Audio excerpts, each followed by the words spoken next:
올해도 감사제를 맞이하면서 여러분이 어떤 상황에 놓여 있더라도 찬양과 감사를 마음에서 빼앗기는 일이 없기를 바랍니다. 마귀가 우리 마음을 훔쳐서 우리 하나님을 찬양하지 못하게 하고 감사하지 못하게 하는 수많은 조건들을 우리에게 집어넣고 우리의 마음을 노략질하려고 하는데 마음을 빼앗기지 않는 것이 믿음 지키는 것입니다. 오늘 사무엘상 2장이 남겨두고 오늘 23장 다윗의 마지막 말이라 이런 표제어가 붙어 있는데 이 말씀을 통해서 여호와께 찬양과 감사를 이런 제목으로 하나님 말씀 상고하겠습니다. 예배를 드린다는 것은 그 단어에서도 그런 뜻을 갖고 있습니다만 예배라는 본래 그 원어의 단어의 뜻이 꿇어 엎드려 절한다 혹은 그에게 입을 맞춘다 이런 뜻이거든요. 프로스큐네오라는 예배라는 단어가 그 예배는 그분을 향한 우리의 마음의 공경과 존경의 표현입니다. 사랑의 표현입니다. 그래서 감사가 예배에 깔려 있어요. 다윗이 노래하는 오늘 시편 100편을 제가 예배 시작 전에 바로 시작하면서 낭독했는데 감사함으로 저 문에 들어오라는 겁니다. 그리고 찬송함으로 그 궁정에 나아가라는 겁니다. 왜냐하면 그것이 예배이기 때문에 그렇습니다. 예배는 감사하는 마음으로 하나님 앞에 나아가는 우리의 태도이거든요. 그러니까 여기 나와 있어도 감사하는 마음이 없으면 예배를 못 드리고 가는 거예요. 하나님을 못 만나고 가는 거예요. 여기 나와 있어서 우리가 유일한 이유는 하나님 앞에 우리의 마음을 토하며 감사와 찬양으로 경배를 드리기 위해서 예배를 드리는 거거든요. 그리스도인은 감사라고 하는 것을 오늘은 이렇게 결과물로서 감사를 생각하게 됩니다. 왜냐하면 이제 1년의 마지막이니까. 그렇지만 본디 우리 그리스도인은 범사에 감사 아닙니까? 모든 환경 속에서 give thanks in all circumstances. 어떤 상황 속에서도 우리는 감사를 드려야 된다는 거예요. 범사에 감사하라. 그게 하나님의 뜻이니까요. 그래서 결과물로서 감사하는 것만이 아니고 시작하면서 감사드리고 진행하면서 감사드리고 끝이 나도 감사드리고 끝이 안 좋게 나와도 감사해야 된다. 사업할 때 뭐 거창하게 감사 예배로 시작해놓고 사업 문 닫을 때 목사님 저희 집에 와서 폐업 감사 예배를 드려주시기 바랍니다. 그런 사람은 아직까지 보지를 못했어요. 하나님이 폐업하게 하셨으면 하나님이 또 다른 길을 준비하고 계실 터이니까 폐업하는데도 감사 예배를 드려야 되는 거예요. 범사에 감사라는 거예요. 그것이 그리스도인입니다. 세상 사람들은 그냥 시작할 때 거창하게 돼지머리 놓고 고사 지내고 그리고 망하면 그냥 없던 일로 하고 어떻게 그리스도인이 그렇게 하냐는 거예요. 그리스도인이 하나님 앞에 감사하면서 시작했으면 마지막 문을 닫을 때도 감사함으로 닫으라는 거죠. 또 하나님께서 감사함으로 열게 하실 거라요. 그래서 성도의 모든 삶의 시작과 결론은 감사에서 시작해서 감사로 끝나는 거다. 우리의 성도들의 일생의 과제는 뭐냐? 감사할 조건을 찾는 거예요. 모래사장에서 바늘을 잃어버렸던 것처럼 찾을 수가 없는 그런 상황 속에 우리가 너무 답답한 상황 속에 갑갑한 상황 속에 놓여 있어도 이 속에서 내가 어떻게 감사의 바늘을 찾아낼 것인가? 이게 성도의 과제라는 거예요. 감사하는 사람은 반드시 이기게 돼 있어요. 반드시 승리하게 돼 있어요. 반드시 하나님을 만나게 돼 있어요. 감사해야 됩니다. 저하고 어떤 분이 같이 만나서 대화하다가 이 동네 사람인 것 같아요. 나는 그분을 잘 모르는데 예수를 과거에 믿었는지 안 믿었는지는 모르겠지만 교회는 다녔대요. 근데 감사하지를 못하고 있더라고요. 집사님, 그래도 감사해야 돼. 이런 사람보다 더 낫잖아. 집이 없어갖고 추운 데서 텐트 치고 이 겨울을 보내야 되는 홈리스들이 얼마나 많은지 몰라요. 너무 많아가지고 우리 동네까지 왔어요, 지금. 여기 인구로드에 지금 또 하나의 홈리스들을 보호하는 거처가 마련이 됐어요. 어제 그 앞집에 사는 이웃집에 부부가 왔어요. 갑자기 와가지고 그냥 얘기해 주려고 왔다는 거예요. 우리 집 앞에 홈리스들이 꽉 찼다. 근데 내가 어떻게 도와달라는 얘기는 아니고 그냥 정보를 전달해 주러 왔다. 이러고 가는 거예요.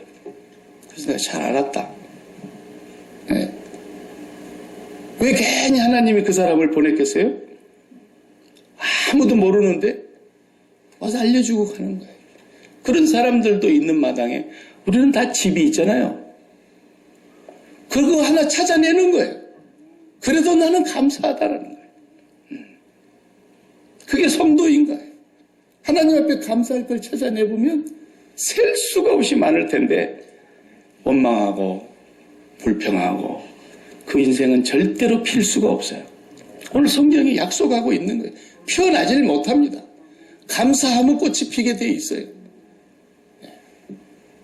오늘 본문을 통해서 우리는 왜 성도가 감사해야 되고 찬양해야 되는가를 다윗을 통해서 정말 자세하게 우리에게 알게 해주시는 거예요.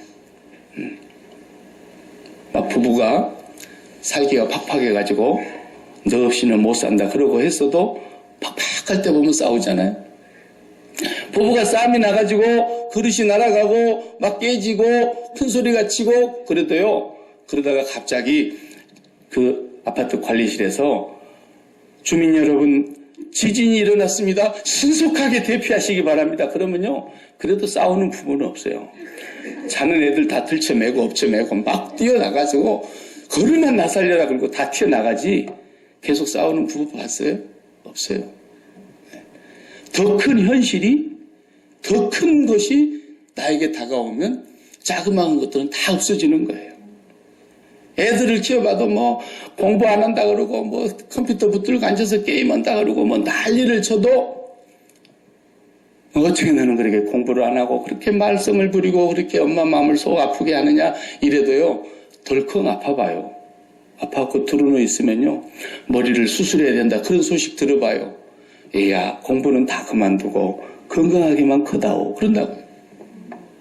더 큰 현실이 나를 잡아먹으면 더 큰 현실 앞에 나의 마음이 부딪히면 싹 다 도망가는 거예요. 성도는 제일 큰 현실이 뭐냐? 전지전능하신 하나님 아버지세요. 그걸 알고 그걸 믿고 그걸 의지하고 사는 사람이 성도예요. 똑같은 문제가 다 터져서 예수 안 믿어도 불교 믿어도 뭐 종교를 갖고 있지 않아도 다 문제 터지는 건 마찬가지예요. 예수 믿어도 집에 불이 납니다. 예수 믿어도 감기 걸리잖아요. 예수 믿어도 교통사고 나요.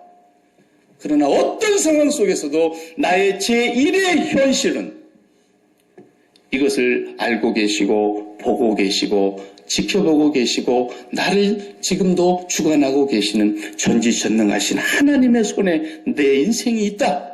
이게 나의 제1의 현실이다. 이렇게 생각하는 사람은 감사하고 찬양할 수가 있는 거예요.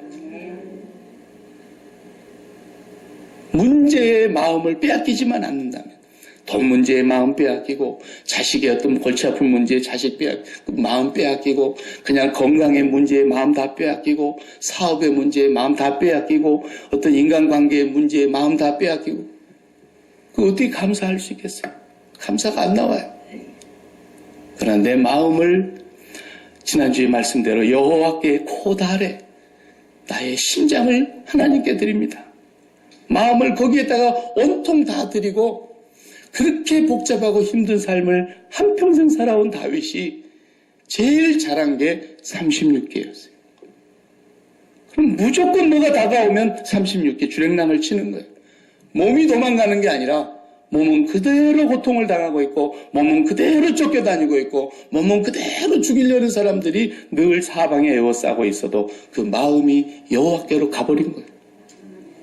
하나님께로 마음이 가버리는 거예요.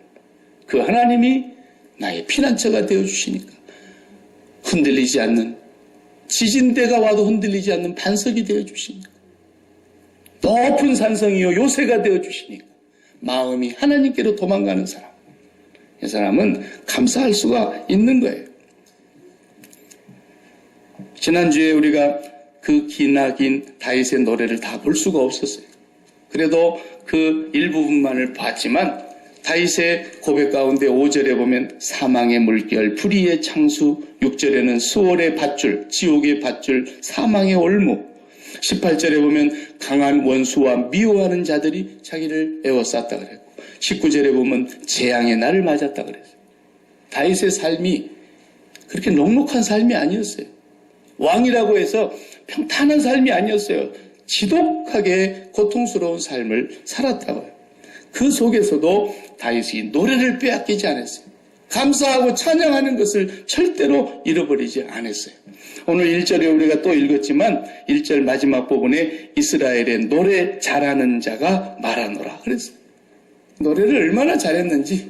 예. 원문에 보면은 우리 이게 가수들 뽑는 뭐 노래 자랑 있잖아요. 거기에 보면 대상이 그 행사의 히어로지, 히어로. 히어로라는 단어를 썼어요. 그 이스라엘의 최고 노래를 잘하는 자라는 거예요. 최고로. 그러면 목소리가 좋아서 그러느냐? 아니다라는 거예요. 그의 삶은 하나님이 나타내시고자 하시는 그 찬양을 삶으로 표현했다는 거예요. 얼마나 노래를 잘했는지. 다 보지 못한 내용을 조금 한번 보겠어요. 22장에 47절을 보면은 한번 다 같이 보세요. 47절 여호와의 사심을 두고 나의 반석을 찬송하며 내 구원의 반석이신 하나님을 높일지로다. 48절 이 하나님이 나를 위하여 보복하시고 민족들이 내게 복종하게 하시며 49절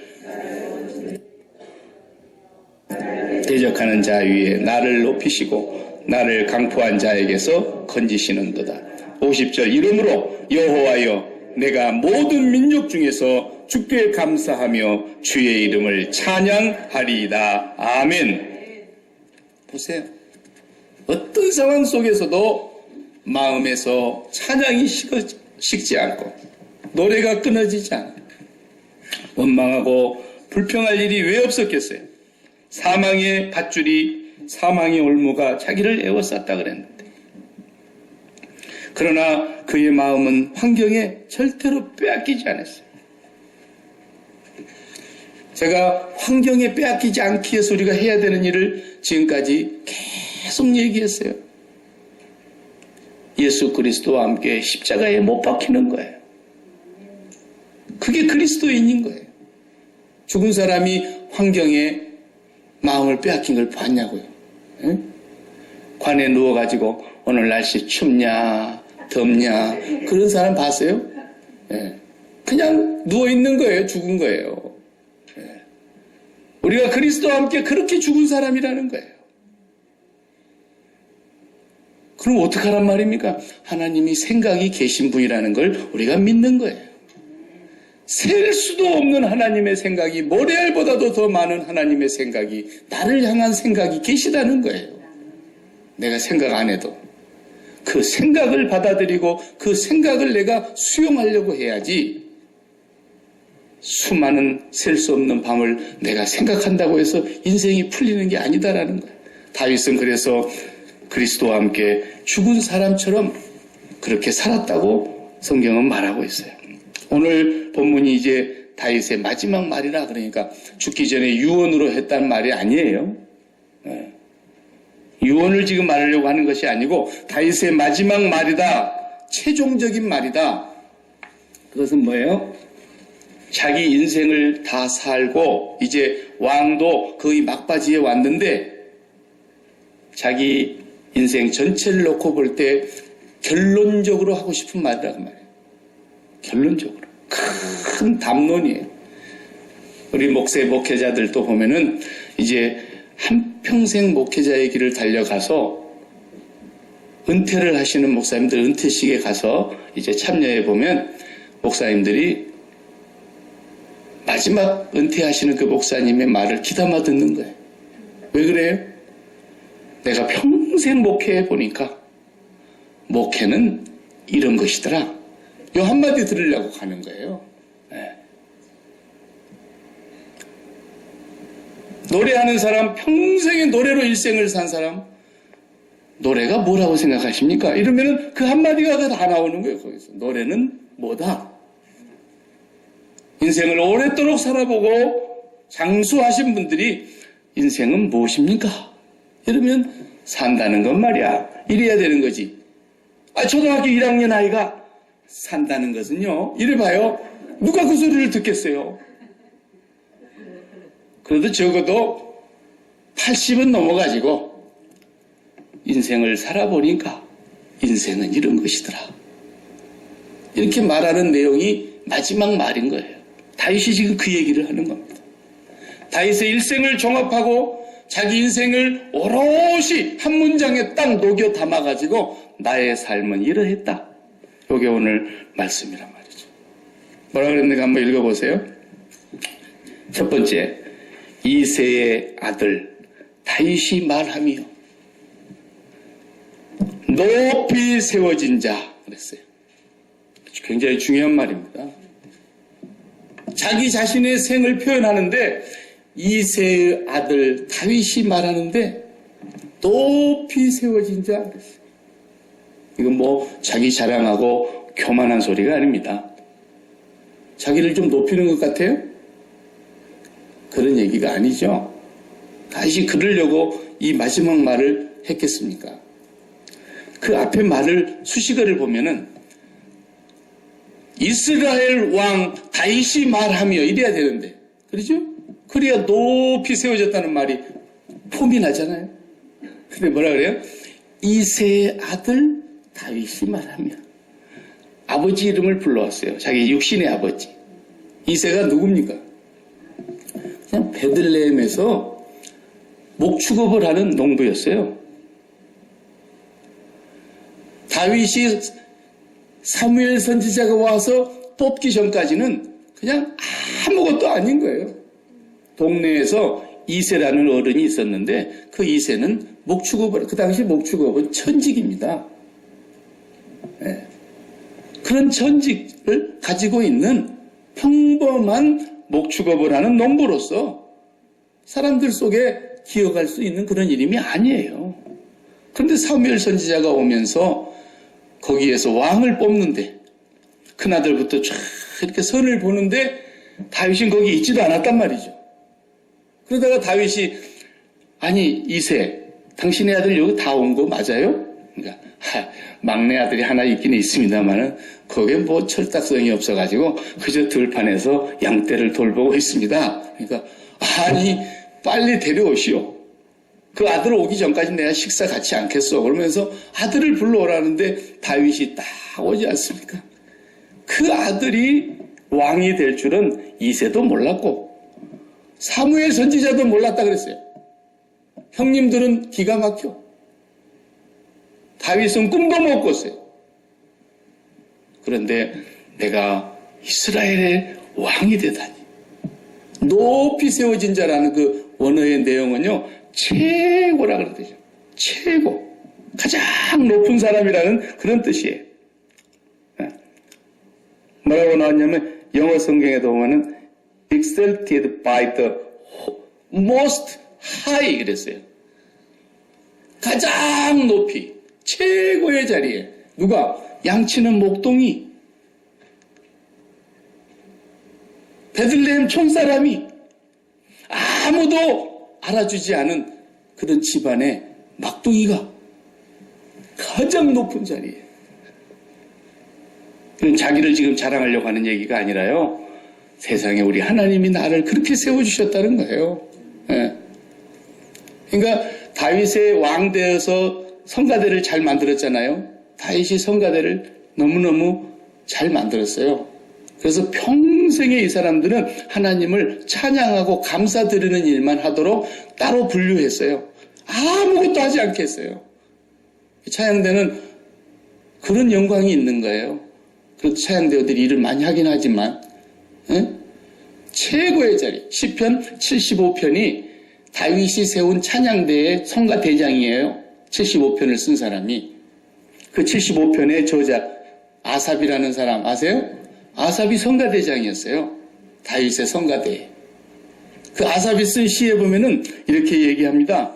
75편에 시편 75편에 무릇 높이는 일이 동쪽에서나 서쪽에서 말미암지 아니하며 남쪽에서도 말미암지 아니하고 오직 재판장이신 하나님이 이를 낮추시고 저를 높이시느니라 그랬습니다.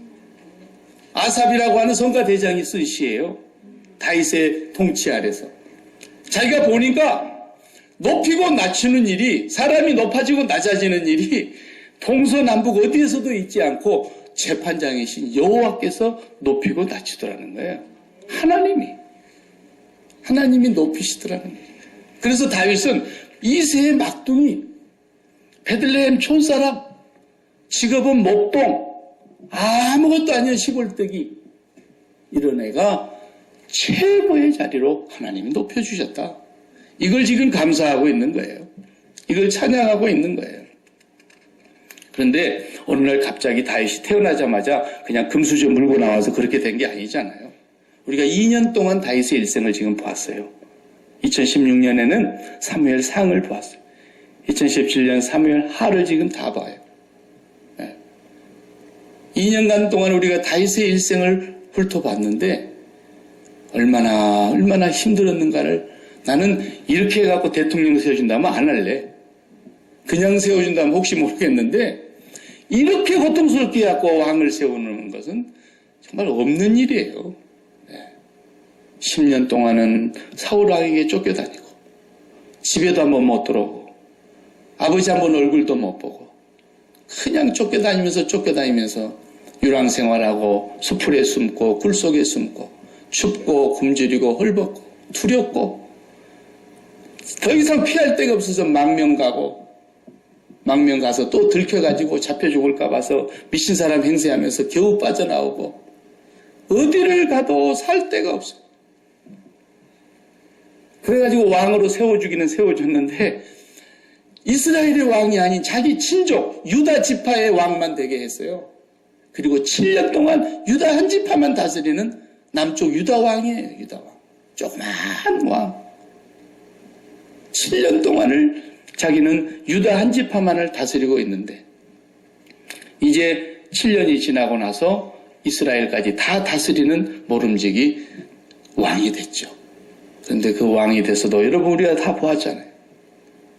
배다른 자식들끼리 칼부림이 나고 거기에 폭력이 있고 그리고 또 아들이 반역을 해가지고 왕위를 빼앗으려고 그러다가 또 아들이 죽고 또 세바의 반란이 일어나고 요압 장군의 끊임없는 다윗 왕을 향한 어떤 견제와 다윗 왕의 말을 듣지 않고 자기 멋대로 하는 그런 요압 장군의 그런 모습을 보면서 다윗 왕이 얼마나 마음고생을 많이 했겠어요. 그런데 하나님께서 그 모든 훈련을 다 거치게 한 뒤에 이스라엘의 최고 높은 자리로 올리시더라는 거예요. 그러니까 하나님 앞에서 여러분이 그런 영광을 받을 만한 그릇이 돼야 되는 거지. 그릇이 되기 위해서 우리가 준비해야 되는 것이지. 하나님이 줘도 담을 그릇이 안 돼가지고 다 흘러서 넘쳐가지고 쏟아져 버릴 그런 그릇 종지기 가지고는 안 된다는 거예요. 하나님이 다윗을 그런 그릇으로 만드셨습니다. 그 모든 과정을 다 거치게 했어요. 그러니까 성도는 무슨 일을 만나도 감사해야 되는 거예요. 왜? 공중에 나는 새 한 마리도 땅에 떨어지는 걸 간섭하시며 들의 풀한 포기도 하나님이 길쌈수구 안에도 간섭하시며 내 머리털 하나라도 세고 계시는 전능하신 전지하신 하나님께서 우리의 환경을 알고 계시고 우리의 환경을 허락하시고 우리의 환경을 지켜보고 계신다는 것입니다. 그걸 믿는 사람이 성도요. 그 하나님을 믿기 때문에 어떤 형편이 떨어져도 감사해야 한다. 찬양을 잃지 말아야 한다. 그 그릇이 준비되는 사람, 이 사람을 하나님이 높이 세우셨다는 거예요. 세계의 모든 사람이 다 끄집어 내리려고 해도 하나님이 높이시면 높아지는 거예요. 트럼프가 기분 나쁜 소리 많이 하고 이민자들한테는 별로 재미없는 친구고 그래도 온 미국 사람들의 90%가 끄집어 내리는 것 같았었는데 저게 10%나 되려나 했는데 보니까 최고 높아졌잖아요. 하나님이 높이시면 높아지는 거예요. 그냥. 네. 자기가 높아서 높아진 줄 알면 하나님이 다시 내동댕이 치시겠지만 나는 아무것도 아닌데 나는 하나님 앞에 한 것이라고는 눈만 뜨면 죄 짓는 것밖에 없었는데 내 자신 챙기는 것밖에 없었는데 하나님이 날 같은 것을 이렇게 존귀하게 높이셨구나. 그 은혜를 생각하고 늘 감사해야 되는 거예요. 야곱은 그런 믿음의 준비가 된 사람이라는 것을 보여주고 있습니다. 또 뭐라고 표현합니까? 그 다음 말씀이 야곱의 하나님께로부터 기름 부음을 받은 자 그랬어요. 다윗이 지금 자기의 인생을 이렇게 표현하고 있는 거 굉장히 중요한 담론이에요. 이 짧은 한 문장에 이 내용이 보통 얘기가 아니에요. 아브라함의 하나님으로부터 기름 부음을 받은 자, 그러면 얼마나 좋아요. 그래요? 아브라함의 하나님이니까. 아니면 이삭의 하나님께로부터 기름 부음을 받은 자, 그럼 오죽 좋아요. 근데 왜 하필이면 야곱의 하나님으로부터 기름 부음을 받은 자 이렇게 했어요. 야곱의 생애와 자기의 생애가 너무 닮았어요. 다윗의 모습 속에. 다윗은 그걸 안 거예요. 야곱이 얼마나 고통스러운 삶을 살았는지 그 형님에게서 장자권을 빼앗아오려고 주방 그릇으로 형님에게서 장자권을 뺏은 이후로 단 하루도 편할 날이 없었어요. 한마디로 자기가 나중에 요셉을 만나서 애굽의 바로왕 앞에 섰을 때 뭐라 그러던가요? 창세기에 보면 내 나그네 세월이 우리 조상들 산 것에 비하면 훨씬 못 미치지만 내가 험악한 인생을 살았습니다 그랬어요. 이스라엘의 족장 가운데 가장 험악한 세월을 산 사람 야곱이에요. 그 야곱의 하나님으로부터서 야곱은 이스라엘이라는 이름으로 기름 부음을 받았다 이래요. 그 야곱의 하나님께로부터 나도 기름 부음을 받았다. 이렇게 지금 고백하고 있는 겁니다. 야곱의 생애는 정말 파란만장한 생애 아닙니까? 네. 그래서 다윗은 자기의 삶을 조상 아브라함에게 표현하지 않고 이삭에게도 표현하지 않고 야곱에게 표현해서 그렇게 말하고 있는 거예요.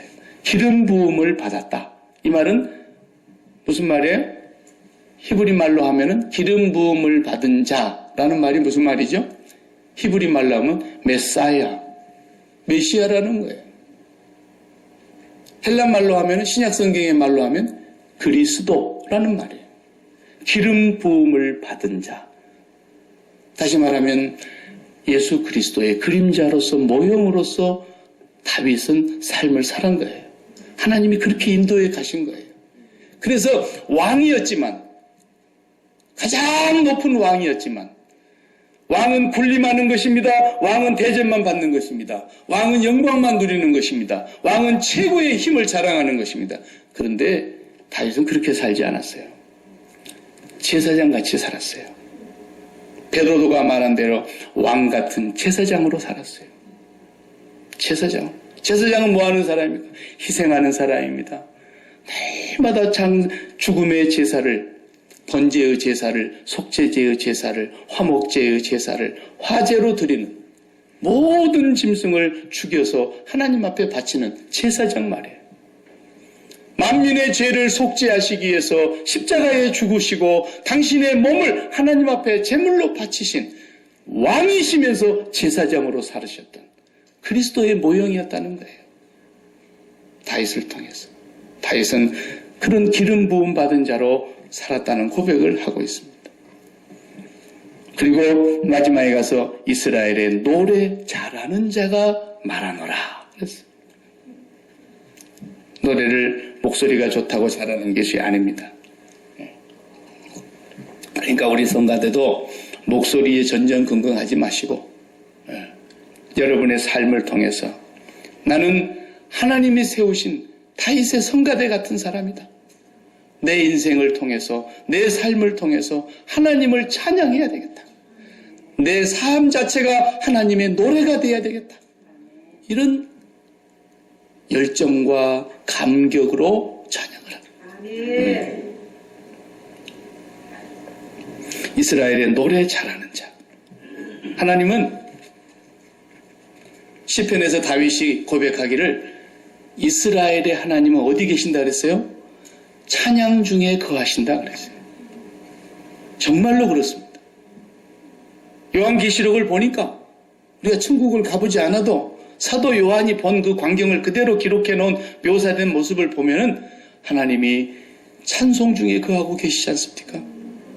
하늘의 서랍들과 하늘의 천군 천사들과 24장로와 셀 수 없는 이런 입은 무리들이 다 거룩하다 거룩하다 거룩하다 만군의 주 여호와께 찬양과 존귀와 이음과 권세와 능력이 세세토록 당신께 있습니다. 찬양하더라고요. 그 찬양 속에 거하시는 하나님을 배우는 사람마다 찬양하지 않는 사람이 아무도 없어요. 그 찬양하는 속에 거하시는 하나님을 다윗은 계속 찬양하기 위해서 1년 365일 너는 찬양하는 일만 하고 아무 일도 하지 마라. 그리고 국가가 주는 녹을 먹고 그것이 다윗의 성가대였어요. 그렇게 해가지고 하나님을 찬양하는 일에 전심전력했어요. 그러니까 우리가 구약성경 공부 이제 다 맞춰서 알지만은 그 역대하 20장에 보면 여호사밧이 나와요. 다윗의 대를 이어서 왕이 된 사람 중에 한 사람이죠. 그 사람이 다윗을 본받은 거예요. 그래서 그 사람도 성가대가 있었어요. 그 찬양대가 있었어요. 여호사밧의 성가대가요. 암몬 자손과 모압 자손 그 사람들이 쳐들어왔어요. 그래가지고 나라가 풍전등화에 있는 거예요. 예루살렘이 금방 이제는 빼앗기게 생겼어요. 그런데 어린아이로부터 어른에 이르기까지 심지어는 집에서 키우는 가축까지 뭐 했어요? 금식하게 했어요. 그리고 찬양대원들을 다 모았어요. 그리고 옷을 입혔어요. 그리고 전쟁터에서 맨 선두에 서게 했어요. 그리고 찬양대가 어떻게 합니까? 나가면서 노래하기 시작했어요. 그 장면을 제가 한번 읽어볼게요.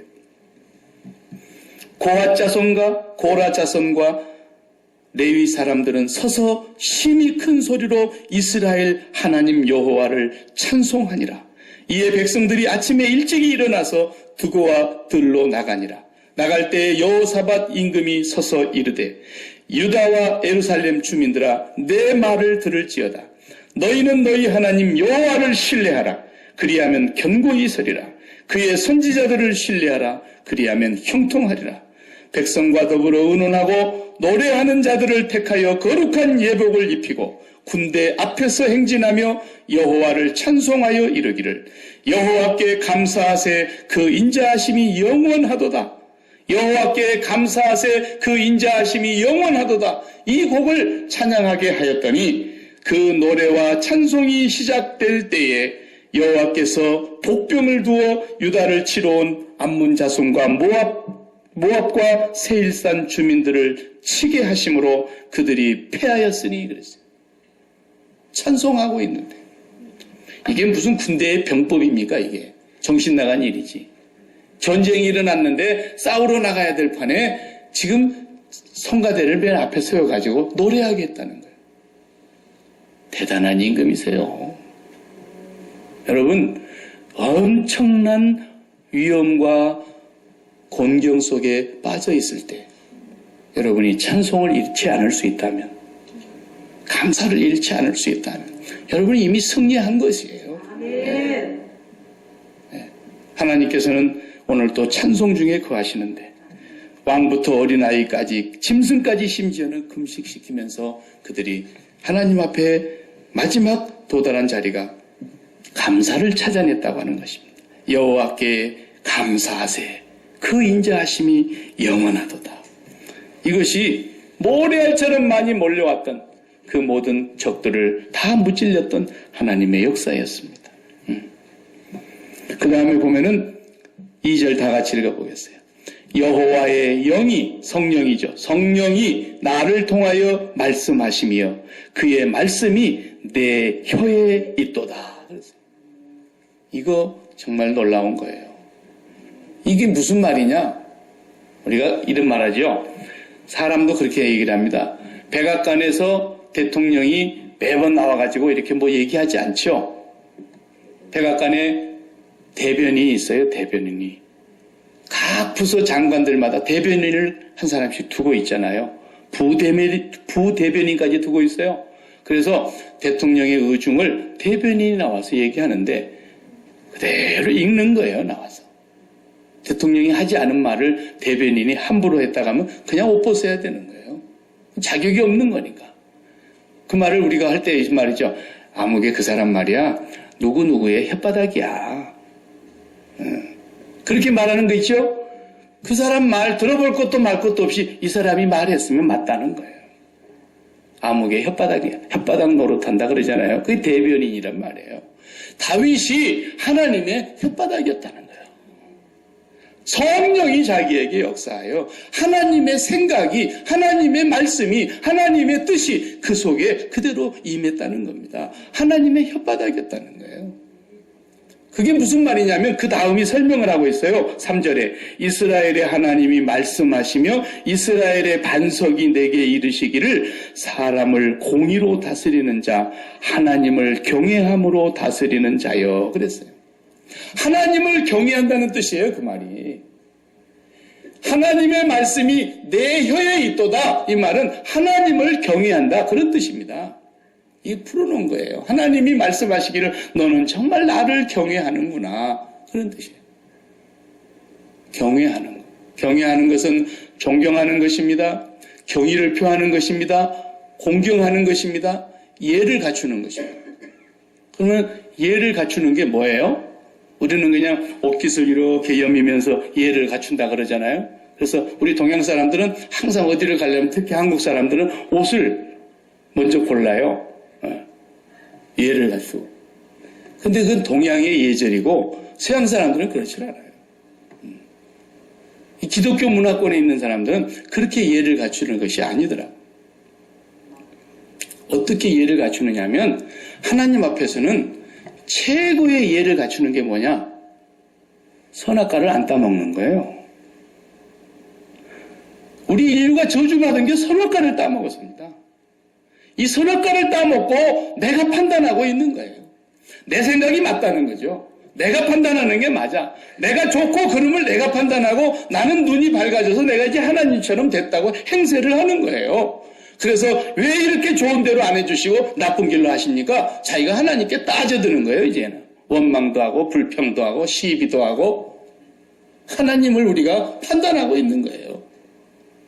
이것이 선악과 땀은 버리쟁물입니다. 우리 하나님 앞에서 우리가 다 그렇게 살고 있는 거예요, 지금. 그런데 하나님께 최고의 예를 갖추는 게 뭐예요? 하나님의 생각을 그대로 받아들이는 거예요. 하나님의 생각은 오늘 우리 삶에서 현실로 나타나게 되어 있어요. 그 현실이 하나님의 생각이라는 걸 믿으시기 바랍니다. 하나님의 현실이 아닌 것이 어디 있어요? 내 발등에 떨어진 불이 현실이 아니에요. 하나님께로부터 나온 생각이에요. 그 생각 속에 내가 지금 있다는 것을 믿는 것이 믿음이에요. 그런데 좋은 환경도 있고 나쁜 환경도 있고 다윗처럼 위험한 환경도 있고 좋은 환경도 있지만 어떤 환경에서든지 하나님이 보고 계시고 하나님이 허락하시고 하나님이 알고 계시고 하나님이 주관하고 계신다는 걸 믿기 때문에 감사했다는 거예요. 찬양을 드렸다는 거예요. 그래서 다윗은 하나님을 경외하는 자라고 그 말이, 그 생각이, 그분의 뜻이 자기의 혀에 그대로 있다는 것이죠. 이걸 말하고 있는 겁니다. 그러면 여러분의 마음속에 누구를 경외하느냐에 따라서 그게 마음에 있다는 뜻이지 않습니까? 경외한다는 말은 어렵지요. 단어가 한문이니까. 그런데 유치원 수준으로 설명하면 이런 뜻이에요. 아까워한다. 그런 뜻이에요. 아까워한다. 하나님이 너무 아까워. 빼앗길까봐. 잃어버릴까봐. 돈이 너무너무 아까워. 돈을 경외하고 있는 거예요. 거짓말하면 안 돼요. 정확한 거예요. 자식이 너무너무 아까워. 지면 꺼질까? 놓으면 날까? 자식을 경외하고 있는 거예요. 자식을 경외하는 신앙인 거예요, 그게. 이게 얼마나 하나님 앞에 무서운 죄악이라는 걸 모르고 하고 있는 거예요, 우리가 지금. 밥만 먹으면 죄 짓고 있는 거예요. 십자가에 죽으라 해도 끝까지 버티고 안 죽고. 내가 자식을 사랑해? 세 발의 피해요, 우리가 자식 사랑하는 건. 우리는, 저도 지금 큰 놈이 이제 27살이니까 27년밖에 제가 더 사랑했어요. 27년 사랑해도 집 밖에 나가가지고 지 혼자 굴러다니는데 내가 얼마나 사랑했겠어요? 뭘 사랑했겠어요? 뭘 해줄 수 있겠어요? 하나님은 창세전부터 사랑했어요. 영원부터 영원까지 하나님이 그를 사랑할 거예요. 괜히 내가 끼어들어갖고 뭘 하고 스캔들을 일으키냔 말이에요. 자식 사랑하는 것이 무슨 큰 것인 줄 알고 그게 엄청난 죄악이라는 것을 그리스도인들도 모른단 말이에요. 그러니까 십자가에 죽는 게 맞아요. 죽어야 돼요. 그리고 하나님이 사랑하는 방식으로 사랑하면 되는 거예요. 더 바랄 것이 없어요. 뭘 경외하고 있느냐? 내가 뭘 아까워하고 있느냐? 그걸 잃어버리면 두려워서 살 수가 없어. 그걸 경외하고 있는 거예요, 지금. 다윗은 누구를 경외했어요? 하나님을 잃어버릴까 봐서. 주의 성신을 내게서 거두어 가지 말아달라고 애원하면서 하나님을 잃어버리지 않으려고 몸부림을 쳤던 사람. 그래서 그는 어떤 상황 속에서도 마음을 그분에게로 피난시켜 놓고 그분 안에서 주님의 날개끈을 안에서 쉬었어요. 찬양했어요. 감사했어요. 찬양 중에 거하시는 하나님이 그의 기도를 들으시고 그의 노래소리를 들으시고 어떻게 해주셨다 그랬어요? 그 다음에 4절을 봐요. 다 같이. 그는 돋는 해의 아침과 빛 같고 구름 없는 아침 같고 비 내린 후에 광선으로 땅에서 우음이 돋는 새 풀 같으니라 하시도다. 얼마나 아름답습니까? 아침에 태양빛이 참 모닝스타가 떠올라오는 걸 보세요. 얼마나 아침에 태양빛이 아름답습니다. 그것은 눈부셔도 바라볼 수 있는 빛입니다. 그 찬란한 빛이 아침에 쫙 떠오르는데 구름 한 장 없이 그 모든 광선이 땅을 비치니까 땅에서 모든 새싹들이 우음이 돋는 것과 같은 그런 삶이 다윗의 삶이었다는 것입니다. 하나님께 감사하십시오. 하나님을 찬양하십시오. 하나님을 잃어버리지 않도록 몸부림치셔야 합니다. 하나님 앞에서 주는 하나님께 드리는 내 심장을 다른 데로 빼앗길까 봐 두려워해야 합니다. 여러분 마음속에 어떤 것에도 심장을 빼앗기지 않기를 바랍니다. 다윗은 이거 한 가지를 잘했습니다. 만 가지 다 잘할 수 없습니다. 이 한 가지를 잘하면 모든 걸 다 잘할 수 있습니다. 이 한 가지 속에서 사람을 공의로 다스리게 되더라는 것입니다. 다윗은 그렇게 살았습니다. 사랑하는 성도 여러분, 우리도 2017년을 이제 마무리를 하는 이 시점에서 이제 한 주가 지나면 다시 대강절이 시작이 됩니다. 새해가 시작이 되는 거예요. 감사절로 우리가 오늘 마치는 거예요. 이스라엘의 왕의 자리에 세우시고 나 같은 것을 기름 부어서 다윗의 자손에서 왕이 오게 하시고 만왕의 왕이 나게 하시고 그 엄청난 하나님의 영광을 저와 여러분도 다윗 안에서 같이 누리고 있는 거예요. 지금. 하나님의 그 언약은 세세무궁토록 변치 않을 것입니다. 우리는 혹 중간에 넘어질 수 있어도 하나님은 절대로 우리를 놓지 않으실 겁니다. 우리는 때로 그분을 배반할 때가 있을지라도 하나님 우리를 모른다 하지 않으실 겁니다. 그토록이나 철저하게 언약을 지켜주실 하나님. 다윗은 그 언약의 하나님을 노래하고 있는 것입니다. 5절의 말씀에 내 집이 하나님 앞에 이같이 아니하냐? 하나님이 나와 더불어 영원한 언약을 세우사 만사에 구비하고 견고하게 하셨으니 나의 모든 구원과 나의 모든 소원을 어찌 이루지 아니하시랴. 하나님은 다윗을 통해서 그 언약을 이루어 주셨습니다.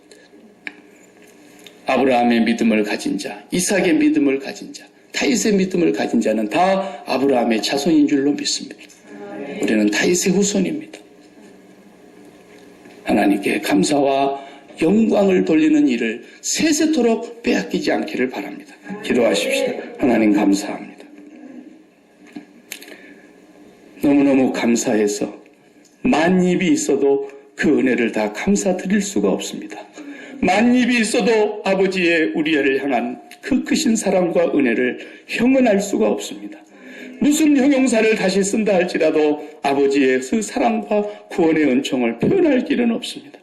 오늘 우리가 마음을 다하여 혼을 다하여 힘을 다하여 영혼을 다하여 주의 은혜를 감사하며 찬양하며 감사를 드립니다.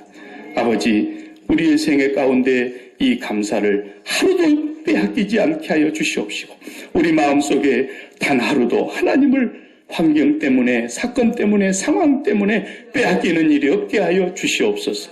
예수님의 이름으로 기도하옵나이다. 아멘. 아멘.